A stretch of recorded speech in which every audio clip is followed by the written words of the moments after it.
Cockroach जनता party की सफलता के बाद एक नया इंस्टाग्राम आईडी बना है जिसका नाम है रिजर्वेशन हटाओ आंदोलन। उसमें भी बड़ी तेजी से फॉलोअर बढ़ रहे हैं। 50 लाख फॉलोअर उसमें हो गए बहुत कम समय में। हालांकि 2 करोड़ से ज्यादा फॉलोअर हो गए थे 2-3 दिन में कॉकरोच जनता पार्टी के। तो खैर इस पे चर्चा नहीं, चर्चा आज इस पे करेंगे कि बहुत सारे ओबीसी जेनजी, चाहे दलित समाज के जेनजी, उनको भी आरक्षण के बारे में पता नहीं। अगर दलित को, ओबीसी के बच्चे को अगर ये कह दे बड़े प्यार से कि आरक्षण जाति के नाम पर होना चाहिए कि गरीबी अमीरी के नाम पर होना चाहिए, तो उसको लगेगा नहीं, आरक्षण तो होना चाहिए गरीबी अमीरी के नाम पर, क्योंकि सुनने में बड़ा अच्छा लगता है गरीबी के नाम पर आरक्षण हो, जात के नाम पर नहीं हो। जातवाद तो कुछ होता है। तो हम आज ये स्पष्ट करेंगे कि संविधान निर्माताओं ने, राष्ट्र निर्माताओं ने आरक्षण को सामाजिक आधार पर, जाति के आधार पर क्यों दिया। तो सबसे पहले हम बात कर लेते हैं कि भाई मान लीजिए आरक्षण खत्म कर दिया जाए, जो मांग है कि एससी एसटी ओबीसी का जो आरक्षण है जात के नाम पर उसको खत्म कर दिया जाए, तब क्या होगा। जो आरक्षण खत्म कराने वाले होते हैं, जो इस तरह का प्रोटेस्ट करते हैं, वो कहते हैं कि इनमें प्रतिभा ही नहीं है और मेरा कुछ नंबर के चलते मेडिकल में नहीं हुआ। ठीक है, मान लिया आरक्षण खत्म करते हैं। हम ये भी मानते हैं कि बहुजनों में मेरिट नहीं है। एससी एसटी और ओबीसी मेरिट नहीं है और जनरल वाले के पास ही मेरिट है, यही मान लेंगे। इसमें मेरिट नहीं है, इसमें मेरिट नहीं, इसमें मेरिट नहीं, इसी में मेरिट। तो क्या होगा अगर आरक्षण खत्म कर दिया जाए। अब मान लिया जाए किसी सरकारी कॉलेज में या स्कूल में 50 बच्चों के लिए सीटें आई है, आरक्षण खत्म कर दिया गया है, 50 बच्चों का एडमिशन होना है और चूंकि एससी एसटी ओबीसी छात्र जो है उतने नंबर नहीं ला पाते हैं जितना अगड़ी जात के बच्चे नंबर लाते हैं, तो इन 50 सीटों पर सिलेक्शन किनका होगा, अगड़ी जाति के बच्चों का।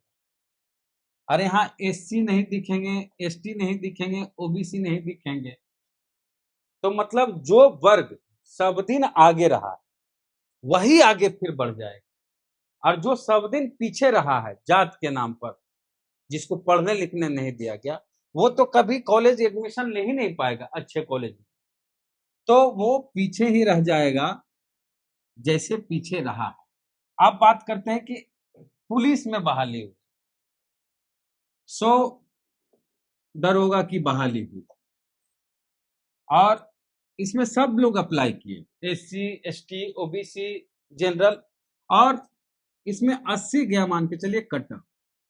जनरल वाले ने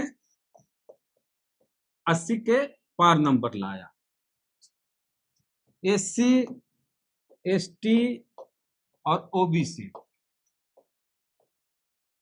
ये 80 को नहीं टच कर पाए, क्योंकि आपने ही कहा कि उनके पास मेरिट नहीं, और 70 60 65 75 79 इतना ये लोग ले आए। अब क्या हुआ कि 100 के 100 दरोगा जी बहाल हो गए अगड़ी जात के।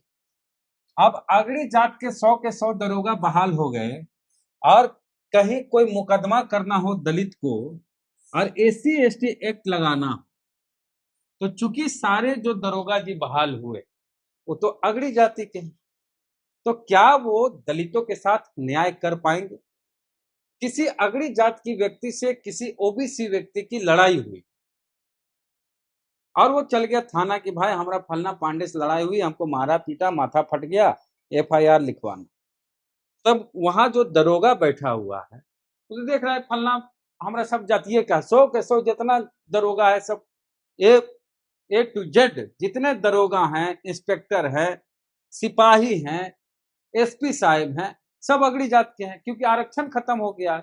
आरक्षण है नहीं तो बैकवर्ड उतना नंबर लाते नहीं हैं कि जनरल जितना जनरल वाले लाते हैं। तो सारे पदों पर जब जज, पुलिस, दरोगा, सिपाही वकील सब बन रहे कौन? अगड़ी जात के लोग। तो सिस्टम क्या होगा? कभी भी ओबीसी व्यक्ति को न्याय नहीं मिलेगा, न थाने में न्याय मिलेगा, न कोर्ट कचहरी में न्याय मिलेगा, एससी को भी नहीं मिलेगा और आदिवासी को भी नहीं। तो समता का मतलब क्या है कि अगर कोई यहां है और कोई यहां है, तो यहां पर लाने के लिए इसको कितना चाहिए और इसको यहां पर लाने के लिए कितना चाहिए। तो जितना ये नीचे है, जिसको दबाया गया है, उसको यहां तक लाने के लिए इससे इतना ज्यादा लाभ चाहिए, तब ये यहां तक पहुंच पाएंगे। और आप कह रहे हैं कि ये यहां है, इसको भी इतना ही देते यहीं तक रहेगा, यहां टच कहां कर पाएगा। और आरक्षण नहीं रहेगा तो जो जहां आज हैं और थे वो वहीं रह जाएंगे, और जो आगे थे वो सब दिन आगे रह जाएंगे। मतलब कि कहीं भी प्रतिनिधित्व दलित, पिछड़े और आदिवासियों का नहीं होगा। अगर आरक्षण खत्म हो गया तो परिस्थिति ये होगी। दूसरा एक बड़ा सवाल ये उठता है कि आरक्षण 10 सालों के लिए था, इसको खत्म कर दिया जाए। और संविधान के बारे में हवाला दिया जाता है कि बाबा साहब अम्बेडकर ने आरक्षण को सिर्फ 10 सालों के लिए दिया था, इसको क्यों नहीं खत्म कर दिया जाता? इतने साल हो गए आजादी के और संविधान लागू किए जाने के बाद। तो आरक्षण 10 साल के लिए था, ये वही लोग बोलते हैं जो मूर्ख हैं, जिनको ज्ञान नहीं है, या जो जानते हुए भी झूठ बोलते हैं। आरक्षण 10 सालों के लिए था, लेकिन किसके लिए था ये स्पष्ट नहीं करते हैं। हमारे देश में जो आरक्षण है वो मूलतः 3 तरह के आरक्षण हैं। एक आरक्षण वो है जो शिक्षा के क्षेत्र में है, कॉलेज, स्कूल, यूनिवर्सिटी, इन सब जगहों पे आरक्षण दिया जाता है एससी, एसटी, ओबीसी को। अब तो ईडब्ल्यूएस का भी आरक्षण है, तो सबको, हर जात को आरक्षण मिल रहा है। दूसरा आरक्षण है नौकरी में, और तीसरा आरक्षण है चुनाव में। चुनाव में आरक्षण है, चाहे एमपी एमएलए का चुनाव हो, चाहे पंचायती राज का चुनाव। एमपी एमएलए के चुनाव में एससी एसटी को आरक्षण मिलता है, और पंचायत वाले चुनाव में अति पिछड़ों, कहीं कहीं पिछड़ों को भी आरक्षण मिलता है, और महिलाओं को भी आरक्षण मिलता है। तो शिक्षा का जो आरक्षण है वो संविधान के अनुच्छेद 15(4) में, 15(4) जो संविधान का अनुच्छेद है, इसमें कहीं भी कोई भी समय सीमा की बात नहीं की गई। कहीं नहीं लिखा हुआ है संविधान में कि शिक्षा में जो आरक्षण है वो इतने सालों के लिए होगा। उसके बाद नौकरियों में जो आरक्षण दिया गया है संविधान के अनुच्छेद 16(4) में दिया गया, इसमें भी कहीं कोई आरक्षण की समय सीमा नहीं है कि आरक्षण 10 साल के लिए है कि 5 साल के लिए। अब जो चुनाव के लिए जो आरक्षण दिया गया था एमपी और एमएलए के इलेक्शन के लिए, चुनावों के लिए जो आरक्षण का प्रावधान संविधान में है, उसके लिए आरक्षण की समय सीमा तय की गई थी। और लोकसभा चुनाव में जो आरक्षण है एससी एसटी का, वो है संविधान में अनुच्छेद 330। संविधान के अनुच्छेद 330 में लोकसभा के लिए आरक्षण है, और विधानसभा का जो आरक्षण है वो है 332। 332 जो है के तहत विधानसभा के चुनाव में आरक्षण दिया जाता है एससी और एसटी का। और इसी के लिए एक अनुच्छेद है 334। संविधान का आरक्षण 334 ये तय करता है कि आरक्षण जो है सिर्फ 10 सालों के लिए होगा। यही आरक्षण जो है, सिर्फ चुनाव वाला जो आरक्षण है इसके लिए समय सीमा थी। एमपी एमएलए के चुनाव के लिए आरक्षण की समय सीमा 10 सालों के लिए थी, जिसे हर 10 सालों पर बढ़ाया जाता है। हम ये बताना चाहते हैं बिहार के कॉन्टेक्स्ट में कि आरक्षण में असल किसी को दिक्कत हो रही है, सबसे ज्यादा कोई नुकसान में है तो ओबीसी। बिहार में जो जातीय जनगणना हुई उसमें अगड़ी जात की आबादी आई 10+, 5, 15%। अब 10 + 5 क्यों हम लिख रहे हैं? 10% है हिंदू अगड़ी जाति, जिसको ब्राह्मण, भूमिहार, लाला और राजपूत कहते हैं। और मुस्लिमों में जो अगड़ी जात की आबादी है वो 5% है।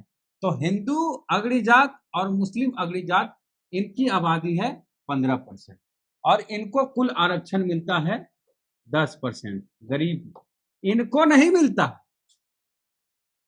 इनमें जो गरीब है, 15% अगड़ी जात में जो गरीब है, ऐसा थोड़ा है कि 15% आबादी हर 15% सारे के सारे गरीब है। इन 15% आबादी में जो मान के चलिए 10% गरीब है, चलिए 10% गरीबी है 15% लोगों में, तो अगड़ी जात के 10% गरीब लोगों को 10% आरक्षण मिलता है। मतलब जितनी आबादी उतनी भागीदारी, फुल 100% आरक्षण अगड़ी जात को मिलता है। अब ओबीसी की क्या स्थिति है? ओबीसी की आबादी है बिहार में 63%, इनको आरक्षण मिलता है ओबीसी का 27%। इनको भी 100% आरक्षण मिलना चाहिए, तो इनका आरक्षण कितना होना चाहिए? 63%। एससी एसटी का फिर भी ठीक है, एससी की आबादी है बिहार में 20%, इनको आरक्षण मिलता है 16%, जबकि इनको मिलना चाहिए 20%। एससी को। एसटी की आबादी बिहार में है 1.7%, इनको आरक्षण मिलता है 1%। जितना मिलना चाहिए उसका आधा मिल रहा, और एससी का 4% आरक्षण बढ़ना चाहिए, और बढ़ा भी था, लेकिन हाईकोर्ट में और कहां कहां जाके सुप्रीम कोर्ट में रोक लगवा दिया गया। अगड़ी जाति की जो आबादी है 15%, इसमें जो गरीब हैं 10% लोग, इनके लिए आरक्षण है 10%।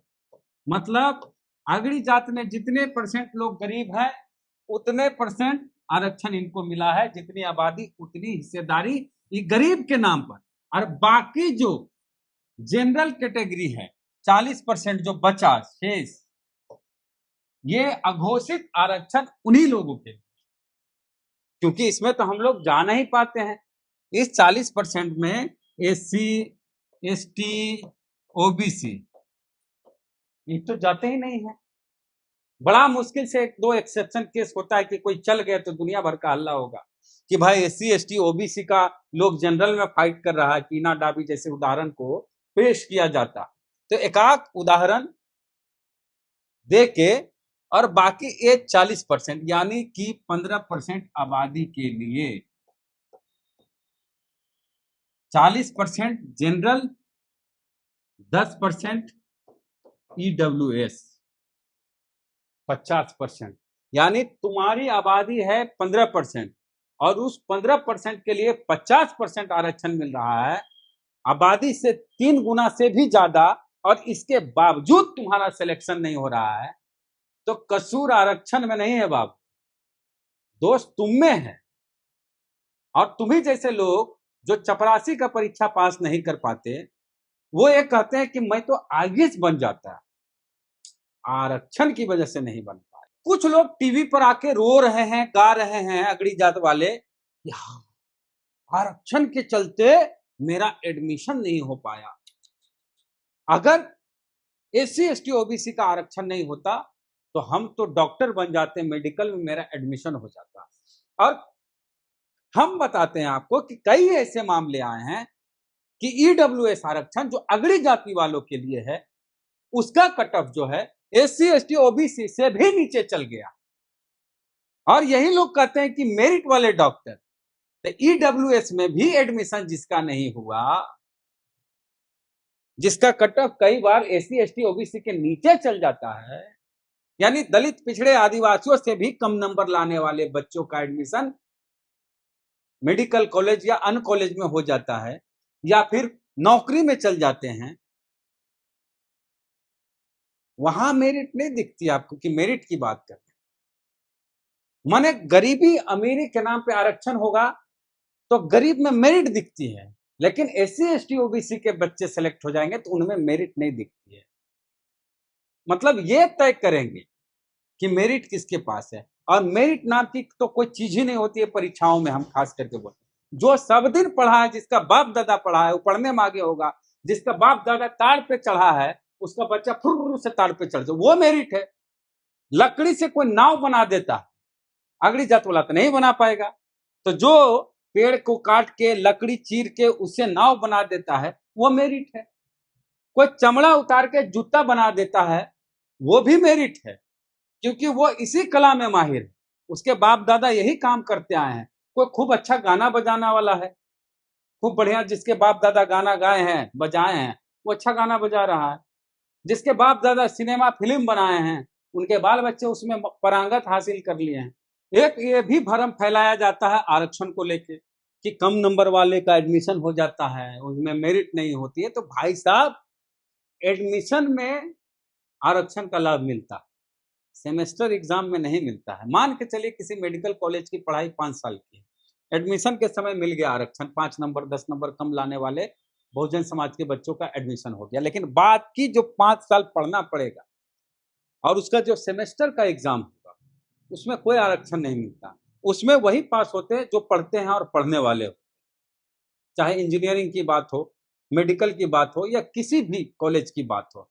तो सेमेस्टर एग्जाम में तो आरक्षण नहीं होता, यानी कि वो जो बच्चा पास करता है उसको जो डिग्री मिलती है उसमें कहीं नहीं लिखा रहता है कि सेमेस्टर एग्जाम में रिजर्वेशन था इसलिए इसको कम नंबर पे पास कर दिया गया। वहां न्यूनतम मार्क्स होता है 45%, 50% या 30%, 40%, जो सबको लाना होता है। कोई एक परीक्षा ये तय नहीं कर सकती है कि मेरिट किसके पास और किसके पास नहीं है।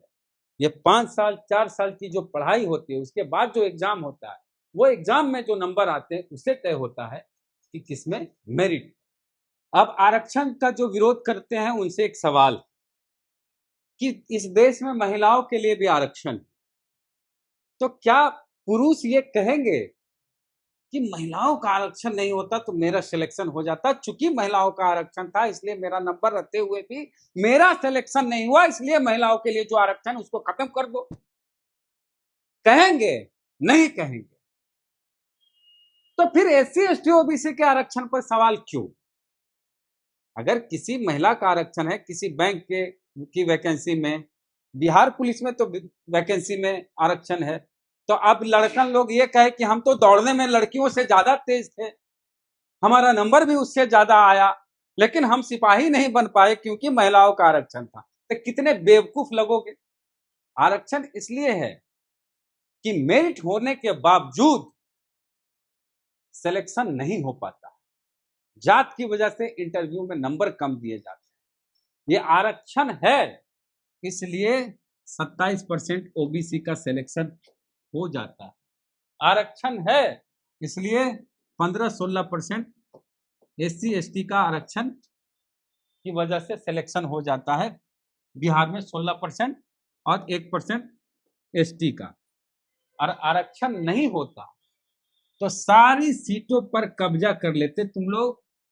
न दलित को दरोगा दिखता, न कोई सिपाही जादव जी होते, न कोई कुशवाहा इंस्पेक्टर होता, और न कोई आदिवासी एसपी बनता, और न कोई अति पिछड़ा हलवाई का बेटा डीएसपी बनता। तो ये लोग वही करते रहते जो इनके बाप दादाओं ने किया। तो आरक्षण इसीलिए दिया गया कि समाज के हर वर्ग के लोग हर क्षेत्र में हो, उनकी भागीदारी हो, ताकि उनके समाज के लोगों के साथ अन्याय नहीं हो, उनके साथ न्याय हो, उनको न्याय मिल सके, इसलिए आरक्षण। और आरक्षण देखिए टीवी मीडिया में नहीं, तो भारत का रैंक कहाँ है, कितने नंबर पर है दुनिया में? 150 से भी पार। तो जहां आरक्षण नहीं होगा वहां स्थिति बहुत दयनीय हो जाएगी। भारतीय रेल में आरक्षण है और देखिए भारतीय रेल कितनी तेजी से आगे बढ़ रहा है। भारतीय रेल से किसी को शिकायत नहीं है, कितनी रफ्तार से भारतीय रेल मुनाफा भी दे रही है और लोगों को सेवाएं भी देती है। वहां भी तो आरक्षण है, तो कहां ट्रेन पलट रही है? और ये फर्जी बातें की जाती है कि आरक्षण वाले डॉक्टर पेट में कैंची छोड़ देते हैं। अरे कहीं नहीं, किसी का नाम ही आज तक नहीं आया कि वो डॉक्टर कौन है जो पेट में कैंची छोड़ा है। खाली हवा में ऐसे बोलने से नहीं होगा, उस डॉक्टर का भी नाम बताना होगा कि वो कौन डॉक्टर हैं जो पेट में कैंची छोड़ दिया और जिनका सिलेक्शन आरक्षण से हुआ।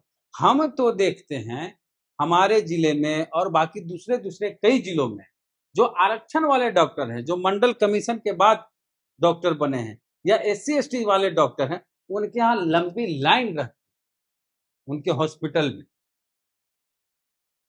और कई कई जगह तो 1-2 दिन बाद नंबर आता है।